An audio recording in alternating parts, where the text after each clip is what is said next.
ಇನ್ನು ಬೆಂಗಳೂರಿನಲ್ಲಿ ವಿದ್ಯಾರ್ಥಿನಿ ಯಾಮಿನಿ ಮರ್ಡರ್ ಕೇಸ್ ವಿಚಾರಕ್ಕೆ ಬರೋಣ.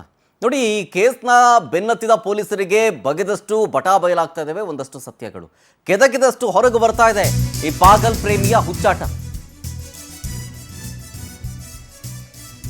ಈ ಕೊಲೆಯ ರಹಸ್ಯ ಒಂದೊಂದಾಗಿ ಬಯಲಾಗ್ತಾ ಇದೆ ಪೊಲೀಸರ ತನಿಖೆಯಲ್ಲಿ. ಈ ಆರೋಪಿ ವಿಘ್ನೇಶ ಏನು ಮಾಡಿದಂತೆ ಗೊತ್ತಾ? ಮಾಂಗಲ್ಯವನ್ನ ಕಟ್ಟಿ ಬ್ಲ್ಯಾಕ್ ಮೇಲ್ ಮಾಡ್ತಿದ್ದಂತೆ ಈ ಆರೋಪಿ ವಿಘ್ನೇಶ.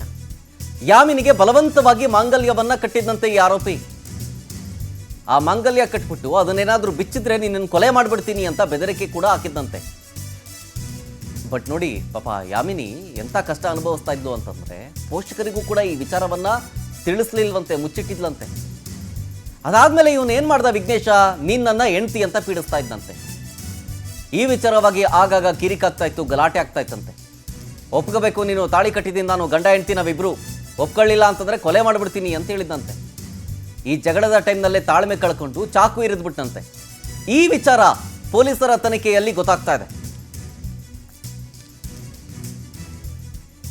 ಯಾಮಿನಿ ಕೊಲೆ ಕೇಸ್ ವಿಚಾರಕ್ಕೆ ಸಂಬಂಧಪಟ್ಟಂತೆ ಒಂದಷ್ಟು ಮಾಹಿತಿಗಳಿದು. ಮೊದಲಿಗೆ 6 ತಿಂಗಳಿಂದಲೂ ಕೂಡ ಪ್ಲಾನ್ ಮಾಡ್ಕೊಂಡಿದ್ದ ಈ ವಿಘ್ನೇಶ ಈಕೆಯನ್ನ ಕೊಲೆ ಮಾಡೋದಕ್ಕೆ, ಜೊತೆಗೆ ಒಂದು ವಾಟ್ಸಪ್ ಗ್ರೂಪ್ ಕೂಡ ಕ್ರಿಯೇಟ್ ಮಾಡಿದ್ದ. ಆ ವಾಟ್ಸಪ್ ಗ್ರೂಪ್ನ ನೇಮ್ ಏನು ಗೊತ್ತಾ? ಮಿಷನ್ ಯಾಮಿನಿ ಪ್ರಿಯಾ ಅಂತ. ಆ ಮಿಷನ್ ಯಾಮಿನಿ ಪ್ರಿಯಾದಲ್ಲಿ ಇನ್ನೊಂದು 3-4 ಜನ ಇದ್ರು.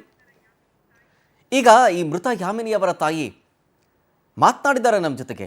ಆತನನ್ನ ಎನ್ಕೌಂಟರ್ ಮಾಡಬೇಕು ಅಂತ ಆಕ್ರೋಶವನ್ನು ಹೊರಹಾಕಿದ್ದಾರೆ. ಏನೇನಾದರೂ ಯಾಮಿನಿಯವರ ತಾಯಿ, ಬನ್ನಿ ತೋರಿಸ್ತೀನಿ.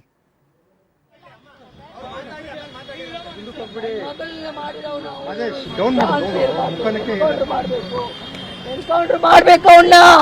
ಯಾರು ಹೆಣ್ಮಕ್ಳನ್ನ ಈ ತರ ಆಗ್ಬಾರ್ದು. ಅವನು ಎನ್ಕೌಂಟರ್ ಮಾಡಿದ್ರೇನೆ ಇನ್ನೊಬ್ರಿಗೆ ಬುದ್ಧಿ ಬರುತ್ತೆ, ಇನ್ನೊಬ್ರಿಗೆ ಬುದ್ಧಿ. ಇವಾಗ ಒಂದು ಹೋದ ವರ್ಷ ಆವಾಗಲೇ ಬಿಟ್ಬಿಟ್ಟ, ನಾನು ಯಾರು ಇದು ಮಾಡ್ತಾ ಇಲ್ಲ. ಇವಾಗ ನಮ್ಮನ್ನ ನಂಬಿಸ್ಬಿಟ್ಟು ಅವನು ನಮ್ಮ ಕಡೆಗೆ ಬರ್ತಾ ಇಲ್ಲ ಅಂತ ತಿಳ್ಕೊಂಡೆ ನಾನು. ನೋಡಿದ್ರೆ ಈ ತರ ಮಾಡ್ಬಿಟ್ಟ. ಇಲ್ಲ ಇಲ್ಲ ಇಲ್ವಲ್ಲ, ಹೇಳಿದ್ರೆ ಅಪ್ಪ ಓದೋದು ನಿಲ್ಸ್ಬಿಟ್ಟಾರಂತ ಭಯನೋ ಏನೋ ಅಂತ ಗೊತ್ತಿಲ್ಲಪ್ಪ ನನಗೆ. ಅಪ್ಪ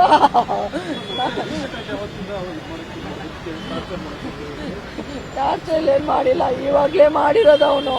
ಮತ್ತೆ ಇವಾಗ ಎಕ್ಸಾಮ್ ಬಂದಿದೆ ಅಂತ ಮೊನ್ನೆ ದಿವಸ ಹೋಯ್ತು. ಅದಕ್ಕೆ ಮುಂಚೆ ಲೀವ್ ಇತ್ತು, ನಿನ್ನೆ ಎಕ್ಸಾಮ್ ಇತ್ತು ಅಂತ ಓದ್ಲು. ನಮ್ಮ ಮಗಳು ಬಂದೇ ಇಲ್ಲಪ್ಪ. ನಮ್ಮ ಮಗಳು ಊಟ ಮಾಡಿದ್ಲ ಇಲ್ಲ ಅಂತ ನನಗೆ ಗೊತ್ತಿಲ್ವಲ್ಲ. ಏನ್ ಮಾಡಿಲ್ಲ ಅವನು, ಸೈಲೆಂಟ್ ಆಗ್ಬಿಟ್ಟ. ನಾನು ನಂಬ್ಕೊಂಡಿದ್ದೆಪ್ಪ, ನಂಬ್ಕೊಂಡ್ ಬಿಟ್ಟಿದ್ದಕ್ಕೆ ಈ ತರ ಬಿಟ್ಬಿಟ್ಟ. ನಂಬಾರ್ದು, ಯಾವನ್ನ ನಂಬಾರ್ದು, ನಂಬಾರ್ದು. ಇಲ್ಲ ಇಲ್ಲಪ್ಪ, ಇಲ್ಲ. ನಮ್ಮ ಏರಿಯಾದವನೇ, ಎದುರುಗಡೆನೇ ಇದ್ದಾನೆ, ಎದುರು ಮನೆನೇ ಇದ್ದಾನೆ ಅವನು, ಎದುರು ಮನೆ ಇದ್ದವರು. ಅವನು ಏನ್ ಕೆಲಸ ಮಾಡ್ತಾನಂತ ಗೊತ್ತಿಲ್ವಲ್ಲ, ಅದಕ್ಕೆ ಹೇಳಿದ್ವಿ ಅವನೊಂದು ಫ್ರಾಡು, ಅವನು ಫ್ರಾಡು ಅವನು. ಅವ್ರ ಫ್ಯಾಮಿಲಿ ಬಂದು ಕೇಳಿದ್ರು ನಮ್ಮನ್ನ, ಕೇಳಿದ್ದೀನಿ ನಿಮ್ಮ ಮಗಳನ್ನ ಇಷ್ಟಪಟ್ಟಿದ್ದಾರೆ ನಮ್ಗೆ ಕೊಡಿ ಅಂತ. ನಮ್ಮ ಮಗಳಿಗೆ ಇಷ್ಟ ಇಲ್ಲಪ್ಪ, ನಮ್ಮ ಮಗಳಿಗೆ ಇಷ್ಟ ಇದ್ರೆ ಲವ್ ಮಾಡ್ತಾ ಇದ್ದಾರಲ್ಲ ಅಂತ ಹೇಳಿದ್ರು ಅವರು. ಲವ್ ಮಾಡಿದ್ರೆ ಏನು ನಮ್ಮ ಮಗಳಿಗೆ ಕೊಡ್ತಾ ಇದ್ದೆ ನಾನು, ನಮ್ಮ ಮಗಳಿಗೆ ಇಷ್ಟ ಇಲ್ಲ ಅಂದ್ರೆ ನಾನೇನು ಮಾಡೋಕ್ಕಾಗೋದು ಅಂತ ಹೇಳ್ಬಿಟ್ಟೆ ನಾನು. ಬೇಡ ಸರ್,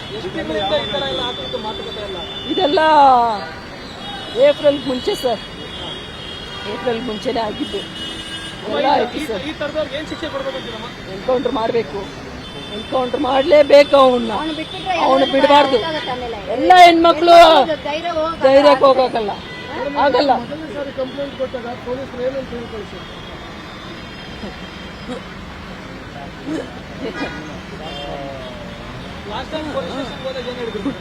ಕಂಪ್ಲೇಂಟ್ ಮಾಡೋದ, ಅವನು ಜೈಲ್ ಕಳಿಸ್ಬೇಕಾ ಅಂತ ಕೇಳಿದ್ರು.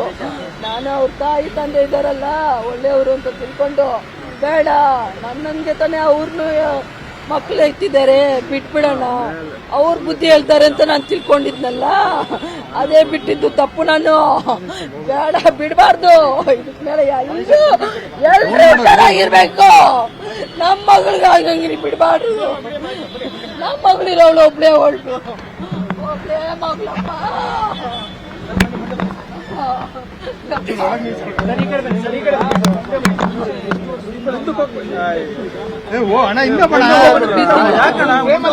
ಒಳ್ಳೆ ಕಥೆ. ನನ್ನ ಫ್ರೆಂಡ್ ಬೇಡವಾ ನಿಮ್ಮ ಮಗಳು ನಿಂದು ಅನುಕೂಲ ನೋಡಿದ್ಮೇಲೆ ನಂದು ನೋಡ್ಬೇಕು. ಮನೆಗೆ ಹೇಳ್ಕೊಂಡ್ರೆ ಏನಾದ್ರು ನಂಗೆ ಕಾಲೇಜಿಂದ ಇದು ಮಾಡಿಸ್ತಾರೋ ನನ್ನೇನ್ ಮಾಡ್ಲಿ ಒಂಥರ ಹೇಳ್ದೆ ಸುಮ್ಮನೆ ಇದ್ಲು. ಆಮೇಲೆ ತುಂಬಾ ಟಾರ್ಚರ್ ಬಿಟ್ಟಾಗ ಮನೆಗೆ ಅವಾಗ ಹೇಳಿದ್ದಾರೆ. ಮನೆಗೆ ಹೇಳಿದಾಗ ಏನಾಗಿದೆ, ಮನೆ ಹತ್ರ ಒಂದು ಫಂಕ್ಷನ್ ದೊಡ್ಡ ಗಲಾಟೆ ಆಗಿದೆ, ಕಂಪ್ಲೇಂಟ್ ಕೊಟ್ಟಿದ್ದಾರೆ. ಅಲ್ಲಿ ಅವ್ರ ತಂದೆಯವ್ರು ಏನ್ ಮಾಡಿದ್ದಾರೆ, ಯಾರೋ ದೊಡ್ಡವ್ರನ್ನ ಹಿಡ್ಕೊಂಡು ಇದು ಕೇಸು ಸಾಲ್ವ್ ಮಾಡ್ತಾರೆ. ಕಾಲೇಜಿಗೆ ಹೋದ್ರು ಸರ್, ಅವರು ಕಾಲೇಜಿಗೆ ಹೋದ್ರು. ಅವ್ರಪ್ಪ ಅವ್ರಮ್ಮ ಇನ್ನೊಬ್ರು ಹೋದ್ರು, ಆಟೋದಲ್ಲಿ ಹೋದ್ರು. ಕಾಲೇಜಿಗೆ ಹೋಗ್ಬಿಟ್ಟು ಅಮ್ಮ ನಮ್ಮ ಮಗನ್ನ ಲವ್ ಮಾಡ್ತೀನಿ ನೀನು ಅಂತ ಹೇಳಿದ್ರು. ಇಲ್ಲ ಇಲ್ಲ ಅಂಕಲ್ ನಾನು ಮಾಡಲ್ಲ, ನನ್ನ ಬಿಟ್ಬಿಡಿ, ನಾನು ಮಾಡಲ್ಲ ಅಂತ ಹೇಳ್ದೆ. ಇಲ್ಲಮ್ಮ ನೀನೇನಾದ್ರು ರಿಜಿಸ್ಟರ್ ಮ್ಯಾರೇಜ್ ಮಾಡ್ಕೊಂಡಿದ್ಯಾ, ನಾನೇ ಬೇಡ ಅಂತೀನಲ್ಲ, ರಿಜಿಸ್ಟರ್ ಮ್ಯಾರೇಜ್ ಎಲ್ಲ ಮಾಡ್ಕೊಂಡಿಲ್ಲ ಅಂತ ಹೇಳ್ತೀನಿ. ಹೋಗ್ಬಿಟ್ರೆ ಅವರು ಆಮೇಲೆ ಕರೆದು ನಾವು ಕೇಳಿದ್ದು. ಡೀಟೇಲ್ಸ್ ಕೊಡ್ತಾರೆ ಇದ್ರ ಬಗ್ಗೆ ನಮ್ಮ ಪ್ರತಿನಿಧಿ ವೆಂಕಟೇಶ್ ಲೈನ್ನಲ್ಲಿ. ವೆಂಕಟೇಶ್, ಬಲವಂತವಾಗಿ ಮಾಂಗಲ್ಯವನ್ನು ಕೂಡ ಕಟ್ಟಿದ್ದ ಅನ್ನೋ ವಿಚಾರ ಈಗ ಸದ್ಯಕ್ಕೆ ಗೊತ್ತಾಗ್ತಾ ಇದೆ. ಜೊತೆಗೆ ಯಾಮಿನಿಯ ಪೋಷಕರು ಕೂಡ ಮಾತನಾಡ್ತಾ ಇದ್ದನ್ನ ಗಮನಿಸಿದ್ವಿ. ಏನೇನಂದ್ರು ಅಂತ? ಶರತ್, ಅಂದ್ರೆ ಈ ವಿಚಾರವನ್ನ ಈಗಾಗಲೇ ಹಿಂದೆ ಕೂಡ ಅವರ ಮಗಳು ಬಂದು ತಾಯಿ ಹತ್ರ ಹೇಳ್ಕೊಂಡಿರ್ತಾರೆ. ಅಂದ್ರೆ ಪ್ರತಿನಿತ್ಯ ಕೂಡ ಕಿರುಕುಳವನ್ನ ಕೊಡ್ತಾನೆ, ರಸ್ತೆಯಲ್ಲಿ ಹೋಗುವಂತ ಸಂದರ್ಭದಲ್ಲೂ ಕೂಡ ಈತ ಮಾನಸಿಕವಾಗಿ ಹಿಂಸೆ ಕೊಡುವಂತ ಕೆಲಸವನ್ನ ಮಾಡ್ತಾ ಇದ್ದ ಅಂತ ಹೇಳಿ, ಅಲ್ಲದೆ ಬಲವಂತವಾಗಿ ಕೂಡ ಮಾಂಗಲ್ಯ ಸೂತ್ರವನ್ನ ಕಟ್ಟಿದ್ದ ಅಂತ ಹೇಳಿ, ಅಂದ್ರೆ ಈ ವಿಚಾರನ ಏನಾದ್ರೂ ಮನೆಯಲ್ಲೇ ತಿಳಿಸಿದ್ದೆ ಆದ್ರೆ ನಿನ್ನ ಕೊಲೆ ಮಾಡ್ತೀನಿ ಅಂತ ಹೇಳಿ ಬೆದರಿಕೆಯನ್ನು ಕೂಡ ಹಾಕಿದ್ದಂತೆ. ಅಲ್ಲದೆ ಅವ್ರ ತಂದೆ ತಾಯಿ ಒಂದ್ಸಾರಿ ಬಂದು ಮನೆಯಲ್ಲೂ ಕೂಡ ತನ್ನ ಮಗನಿಗೆ ಹೆಣ್ಣನ್ನ ಕೊಡಿ ಅಂತ ಕೇಳಿದ್ರಂತೆ. ಆದ್ರೆ ಅವರು ಅದಕ್ಕೆ ನಿರಾಕರಣೆಯನ್ನ ಮಾಡಿದ್ದಾರೆ. ಸೊ ಆ ಸಂದರ್ಭದಲ್ಲಿ ಅವರು ತಂದೆ ತಾಯಿ ಮಗನಿಗೆ ಬುದ್ಧಿ ಹೇಳ್ತಾರೆ, ಓಕೆ ನಾವು ಅವನೇನು ತೊಂದರೆ ಕೊಡೋದಿಲ್ಲ ಅಂತ ಅನ್ಕೊಂಡಿದ್ವಿ, ಆದ್ರೆ ಈ ರೀತಿಯಾಗಿ ಮಾಡ್ತಾನೆ ಅಂತ ನಾವು ಎಕ್ಸ್ಪೆಕ್ಟ್ ಮಾಡಿರಲಿಲ್ಲ. ಪದೇ ಪದೇ ಬಂದು ಜಗಳ ಆಡ್ತಾ ಇದ್ದ, ಹಾಗಾಗಿ ನಾವು ಒಂದ್ಸಾರಿ ದೂರನ್ನ ಕೊಟ್ಟಿದ್ವಿ.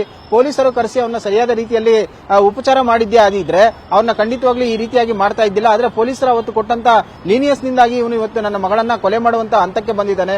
ಈ ರೀತಿಯಾದಂತಹ ಕೊಲೆ ಆರೋಪಿಗಳಿಗೆ ಅವನಿಗೆ ಮರಣದಂಡನೆಯನ್ನು ಕೊಡಬೇಕು, ಗಲ್ಲಿಗೆ ಹಾಕಬೇಕು, ಅದನ್ನ ಬಿಟ್ಟರೆ ಬೇರೆ ಶಿಕ್ಷೆ ಇಲ್ಲ ಅವನಿಗೆ. ಆ ರೀತಿಯಾಗಿ ಶಿಕ್ಷೆಯನ್ನ ಕೊಡಬೇಕು ಅಂತ ಹೇಳಿ ಕೂಡ ಅವರು ಆಕ್ರೋಶವನ್ನು ವ್ಯಕ್ತಪಡಿಸ್ತಾ ಇದ್ರು. ಪೊಲೀಸರು ಅವತ್ತೇನಾದ್ರೂ ಒಂದು ದಿನ ಎಚ್ಚರಿಕೆ ವಹಿಸಿದ್ರೆ ಇವತ್ತು ಈ ರೀತಿಯಾದಂತಹ ಘಟನೆ ಆಗ್ತಾ ಇರಲಿಲ್ಲ ಅಂತ ಹೇಳ್ತಾ ಇದ್ದಾರೆ. ಜೊತೆಗೆ ಮಗಳನ್ನ ಕಳ್ಕೊಂಡಿರುವಂತಹ ಅವರು ಪೊಲೀಸರ ವಿರುದ್ಧ ಕೂಡ ಅಸಮಾಧಾನ ವ್ಯಕ್ತಪಡಿಸ್ತಾ ಇದ್ದಾರೆ. ಜೊತೆಗೆ ಈ ಆರೋಪಿ ಏನಿದ್ದಾನೆ ಅವನಿಗೆ ಗಲ್ಲು ಶಿಕ್ಷೆ ಆಗಬೇಕು ಅಂತ ಹೇಳಿ ಒಂದು ಆಗ್ರಹವನ್ನು ಮಾಡ್ತಾ ಇರುವಂತದ್ದು. ಶರತ್, ಓಕೆ, ಥ್ಯಾಂಕ್ ಯು ವೆಂಕಟೇಶ್ ಡೀಟೇಲ್ಸ್ಗಾಗಿ.